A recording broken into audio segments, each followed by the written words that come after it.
Okay, so we're on to the last speaker of the day, Tim Sopuck. And after that, it's cocktail hour. And I hope everybody who was just in the hot seat will stay and have for some friendly conversation with this tough audience here. So just introducing Tim, born and raised in Manitoba, Tim Sopuck graduated from the University of Manitoba and has worked for 4 decades in environmental conservation, mainly in the agricultural landscape of Manitoba.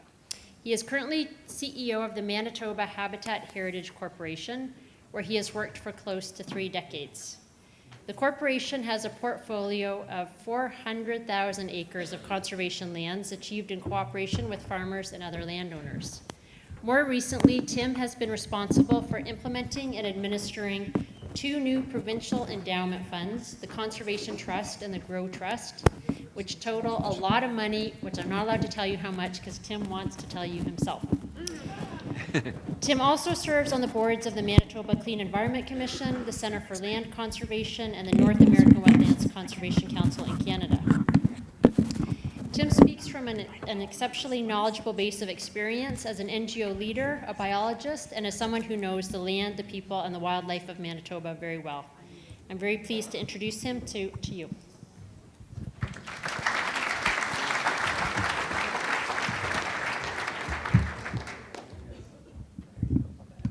Thank you, Lara. I hope someday I'll have the pleasure of being able to introduce you and just talk about all the amazing things that you are doing on behalf of conservation across Canada. I've got my phone running, so I'll keep track of the time. I think the most important thing I'll tell you today is I'm going to try very hard to come in under time because I know what's coming. I'm very pleased that so many of you held on to this point in time, so I got to treat that as very precious. The original invitation actually came out to the Premier of Manitoba for this presentation, and I was told that he took the invitation very seriously, but his schedule would not permit his attendance, so bottom line, you're stuck with me today. My 4-decade career path, as Lara indicated, has really been in working settled landscapes, especially in the Northern Great Plains agricultural region. That said, this presentation's emphasis doesn't just come from my own limitations. Working landscapes are also a provincial conservation policy priority, and much of this comes from Manitoba's history as it relates to transformative environmental events. So, am I hitting the right button? Green arrow. Green arrow. The one in the middle. Okay. Presentation outline. Basically, I want to talk about environmental policy drivers in the province, the provincial climate and green plan, some recent policy and program responses, and a little bit of provincial perspectives on national approaches to conservation. And just for fun, I thought I'd start the presentation with maybe a reflective or self-conscious question. Does Manitoba matter? Oh, you agree that we maybe don't. This is a big country. You know, we're 3.5% of the population. Geographically, we're the heart of the country. Canada's heart beats. What a wonderful branding slogan. But I'm regularly assured by colleagues that really we're just in the middle of nowhere. So, one of my mentors who used to participate in federal provincial programs back in the 60s and 70s relates a story which I might have told to some of you in the past, but after one session when folks were trying to hammer out a Fed-Prov agreement, and he was particularly animated on a few points, during a break, one of the federal folks came to him and said, "Man, you people from Manitoba really bug me. You just don't count, and the worst thing is that you don't know it." So, you know, I'm working hard to overcome my place-based inferiority complex here today and talk a bit about what we're up to. I mean, bottom line, bottom line, Manitoba has very recently made a $200 million investment That cash investment is really focused on nature-based approaches in working landscapes, and that's all new dollars. If you look at the per capita contribution that Manitoba made, I'll pass that on to the Premier. The per capita contribution is about $150 per citizen. If you do the old per capita calculation thing and spread it out across Canada, that would be an aggregate conservation investment of $5.6 billion. I only do that math just to give you a sense of how much Manitoba's Treasury bled to advance landscape, nature-based solutions in our landscapes. And you have to know that this is a conservative government where the highest fiscal priority has been deficit reduction. So they're able to meet deficit targets and find new dollars to flow into conservation. So, you know, I'm always interested in narratives, and what's the narrative that brings us to some concrete actions today in Manitoba? And really, water is the word that can summarize it. If you exclude Manitoba's northern border, water flows into the province in every one of our borders. Variability in flows can be extreme. It used to be that variability was driven mainly by changing seasons. Now climate change seems to be taking hold. Water, basically getting rid of it, was a major consideration in agricultural settlement. The nature of our watersheds, combined with increasing intensity of land drainage systems, have been a major driver of Manitoba's built infrastructure. The 1950 flood in the Red River displaced, you have to think of this number, displaced over 100,000 citizens in Winnipeg. That was 1/3 of Winnipeg's population. It led to a basin-level plumbing job that still boggles the mind. The Red River floodway apparently remains the single largest earth-moving project on the planet, eclipsing the Panama Canal. That and collateral infrastructure activity has been a tremendous accomplishment for a province that at that time was less than 1 million souls. It is also worth remembering that soil has been a major driver of Manitoba's environmental thinking. The social and landscape scars that came out of the 1930s Dust Bowl have also been a major consideration in Manitoba and further drives us towards our agricultural landscape. Of course, there have been collateral impacts. The 1997 flood in Manitoba, we know all these floods by the years. It was bigger in volume than the 1950s. And that flood told us that while our monumental infrastructure were pretty good at moving the water, they still weren't good enough, so the floodway capacity was increased. Then, about 25 years ago, algae blooms started appearing pretty much annually on Lake Winnipeg, one of our Great Lakes, and it is, by the way, the 10th largest lake in the world. Today, some of the planet's largest algae blooms that have ever been recorded have been recorded on Lake Winnipeg. In 2013, Lake Winnipeg won the Most Threatened Lake of the Year award by the granted by the Global Nature Fund. So for at least a year, we had the best, worst lake in the world. This water quality reality helped to drive the narrative that water management actually starts on the land. And when I say drive that narrative, all of us in the room know that, and we've known it for a long time, but actually this became a more broadly understood view even to the general public. And the idea that every land use decision is a water choice started to take hold. And just, by the way, if you're wondering about that creepy image at the bottom, that's actually a sand person. I guess somebody got tired of sand castles on the shore of Lake Winnipeg and they wanted to make a statement. It's just freaky.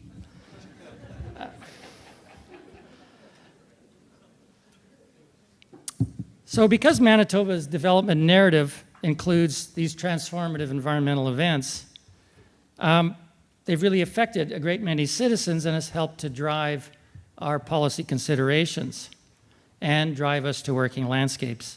And so if you think about working landscapes, why bother? There's a number of reasons to consider, and they were covered quite well this morning in one of the presentations. But let's not forget that working landscapes are the most significant intersection of environment and people. And in those landscapes, given the significant loss of natural capital, you can actually flip that situation around to see that our most significant landscape restoration and resilience building opportunities are in working landscapes. In the Western Great Plains, for example, you can see the habitat loss possibly as a glass half full opportunity if you're a mitigation sort of person.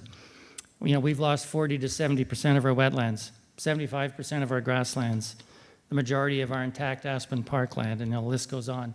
Most of the species at risk found in Western Canada are found in that Great Plains region.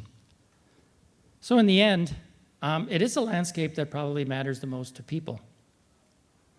A former US congressional leader, Tip O'Neill, is credited with the truism that ultimately all politics is local.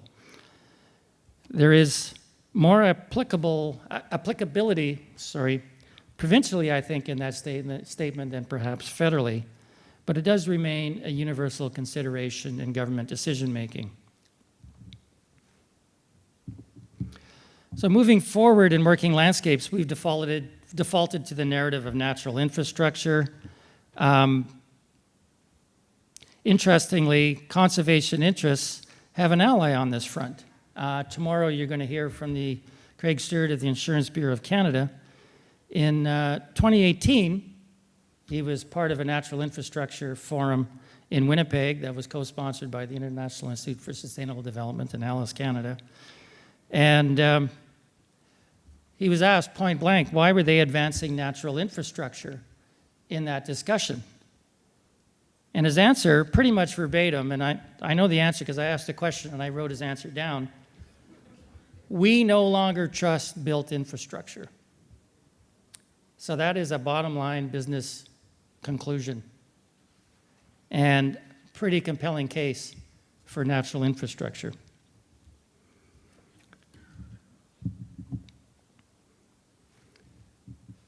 I also think the natural infrastructure definition speaks to another Manitoba priority, which has been nicely summarized by a report by the Canadian Institute for Climate Science.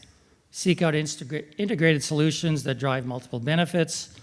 Another of their statements was the most effective policies will achieve multiple benefits across a range of climate change and other policy objectives.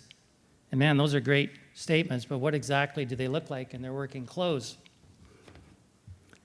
Another consideration in the Manitoba context for things that followed is what I've come to call the launch and languish approach to funding. Of course, money always matters, and it's not just how much you have.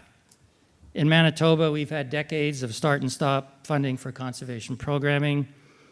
Programs start with great fanfare, but time-limited resources. And even if there is not an explicit time limit, funds miraculously get clawed back into core government. And they may or may not reflect the original intent, but almost always they are covering some core government activity.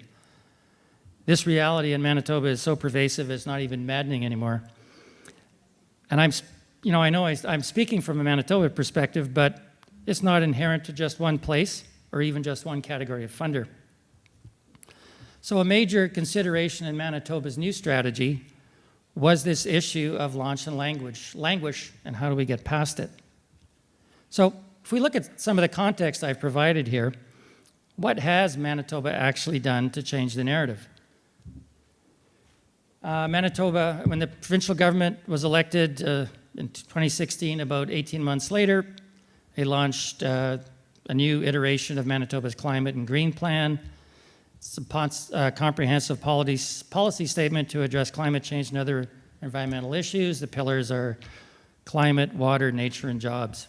A few highlights from it. I won't go into great detail, but interestingly, Manitoba's two largest emission sources are actually transportation and agriculture. So a somewhat different emissions profile in Manitoba than other jurisdictions. We have targets to achieve significant decarbonization through electrification. Manitoba is a net exporter of hydroelectricity. There's extensive discussion of landscape-based activities in both working and intact landscapes. On the reporting side, it's interesting, there's a commitment to cumulative carbon emissions tracking. The report calls it the carbon savings account. And this follows from an IPCC position that we must track cumulative greenhouse gas emissions, not simply hit an annual reduction target sometime down the road. Under this system, carbon sinks and not just rates of sequestration are part of the carbon account, and this has significant and positive implications for valuing conservation at a landscape level. And quite a bit of work is going on in the province on this file. Of course, I also read the document from the standpoint of what there might be in it for us. Kind of speaks to the all politics is local truism, I think. So what I read on page 46 got my attention. A little statement that a conservation trust was being thought about. There were all kinds of things that could come out of it, and it was a pretty neat thing to consider for Manitoba. And I'd love to tell you that this paragraph was a result of my deft hand and brilliant behind-the-scenes influence, but I actually first heard about it when I cracked open the covers of the Climate and Green Plan document. And so this was a concept that came entirely from the new government at the political level. So let's start by talking about the money. 4 months after the launch of the Green Plan, Manitoba's budget included a commitment of $102 million to a conservation trust.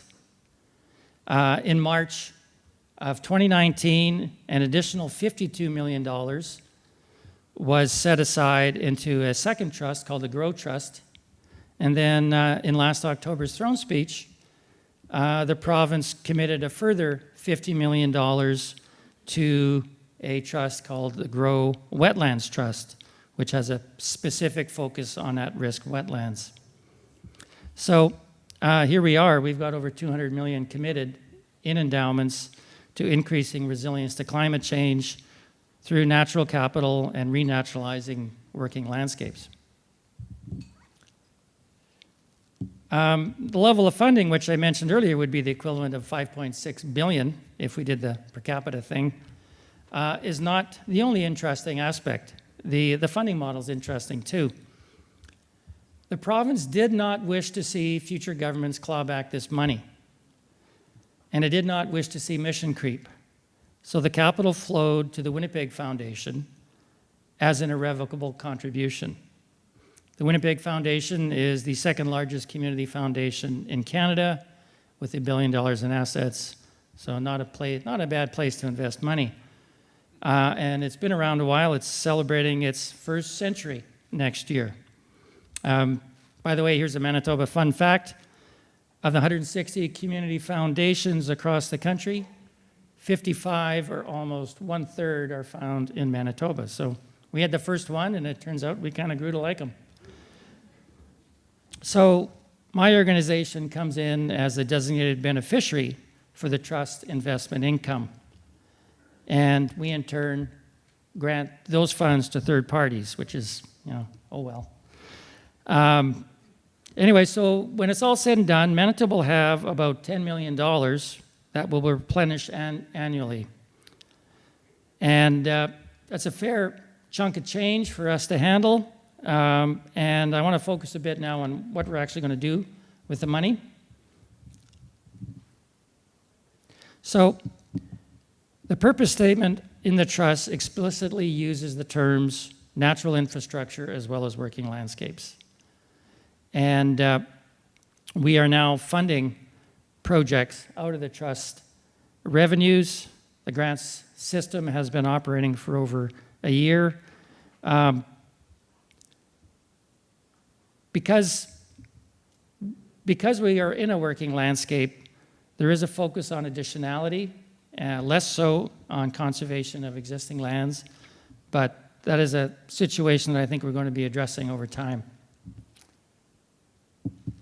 Core outcomes for the trust are built around water quality and quantity, carbon sequestration, soil health, priority wildlife species, and biological diversity. These outcomes are intended to be achieved through activities that conserve and enhance natural capital and renaturalize working landscapes in the service of achieving environmental outcomes that ultimately increase resilience to climate change impacts. Man, if it were only that simple. If you do look at our categories of funding and notional allocations, about 95% goes to 3 categories: watersheds, habitats and wildlife, and soil health. Activities that deliver multiple environmental goods and ecological goods and services will be emphasized. For example, we'd be far more interested in a wetland restoration than maybe a small water retention project, simply because the basket of benefits are so much greater.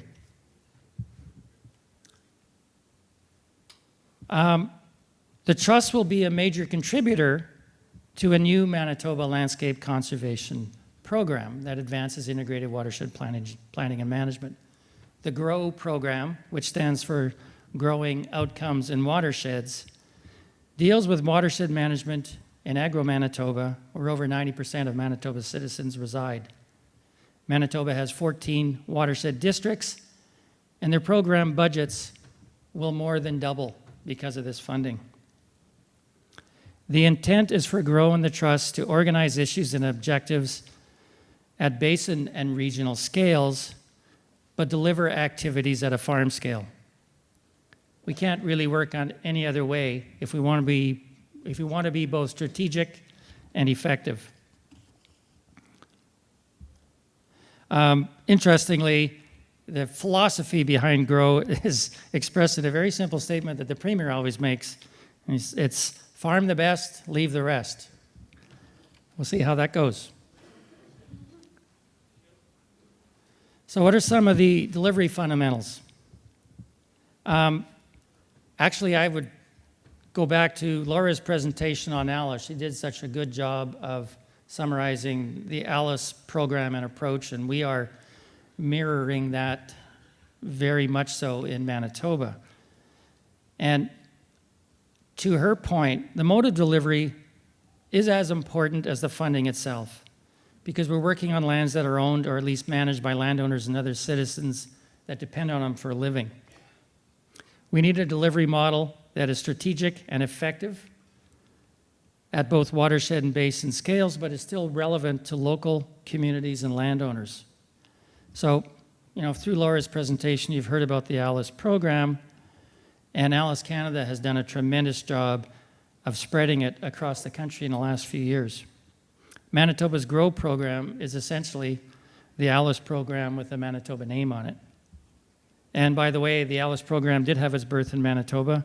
It was created by a partnership of Keystone Agricultural Producers, our largest farm organization, and the Delta Waterfowl Foundation, a continental conservation group.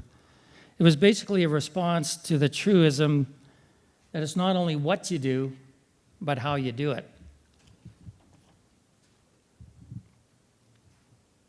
So what are some of the precepts?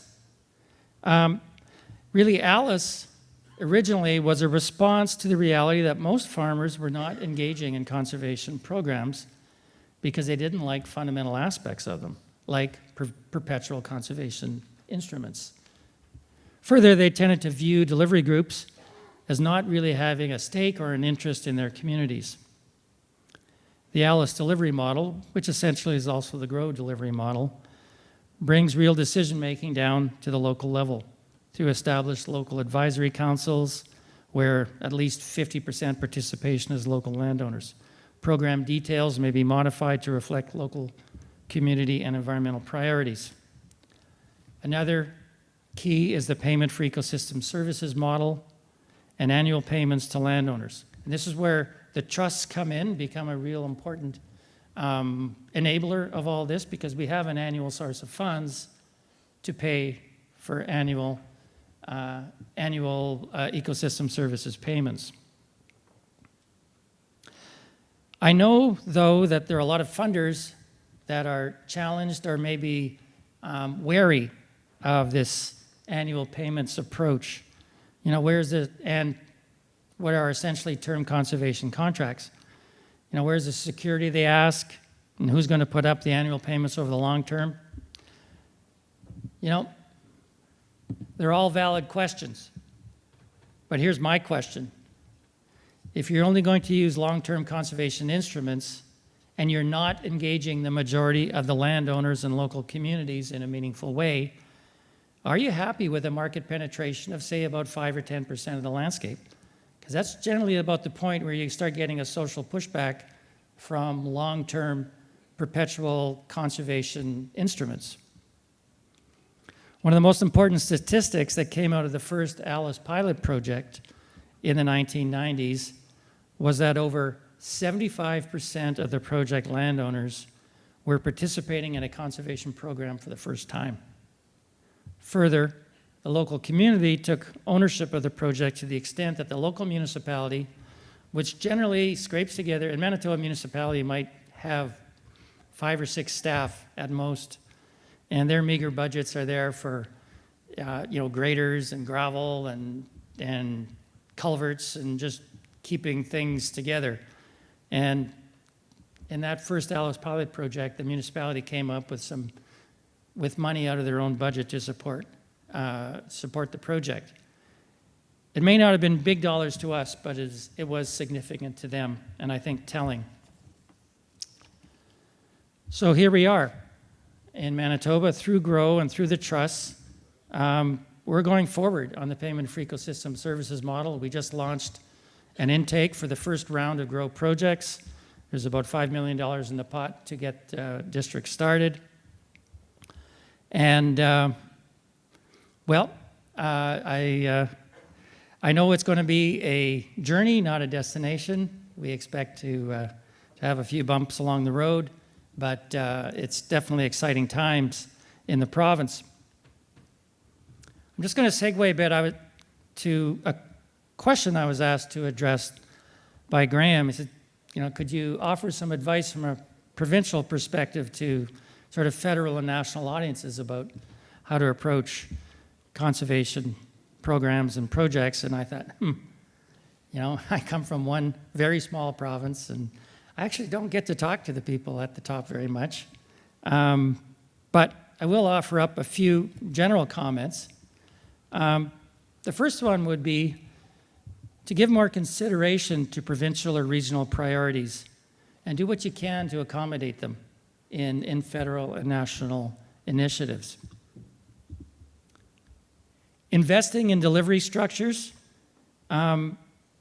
may be as important as supporting direct project costs. In the end, delivery structures, effective ones, are really important. So, and to that end, longer-term funding really pays off. And there were a lot of things said earlier today, and I thought, man, there's one thing that nobody's going to talk about, and I'm going to have it to myself and put it out to the audience, and that was the North American Waterfall Management Plan. And Niall and Julie bring it up. But it's really a very good example. Multiple funding sources, but created a level of stability over a long period of time, enabled the development of delivery structures, and underneath that, or perhaps overtop that, and maybe most importantly, is a strategic approach. The North American Waterfall Management Plan may be one of the most strategically driven conservation programs around. And I don't say that as an insult to any other conservation program. It's just there's been the resources and the time to be able to achieve that level of effectiveness. And in the end, it supports delivery efficiency, and I think in the end, funders win through that efficiency and effectiveness. And lastly, really, all I would say is if we could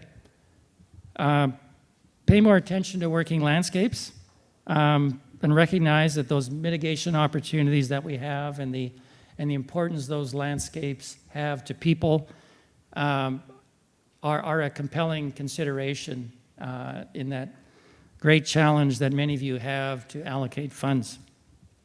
So thank you for the invitation. It's been a real pleasure.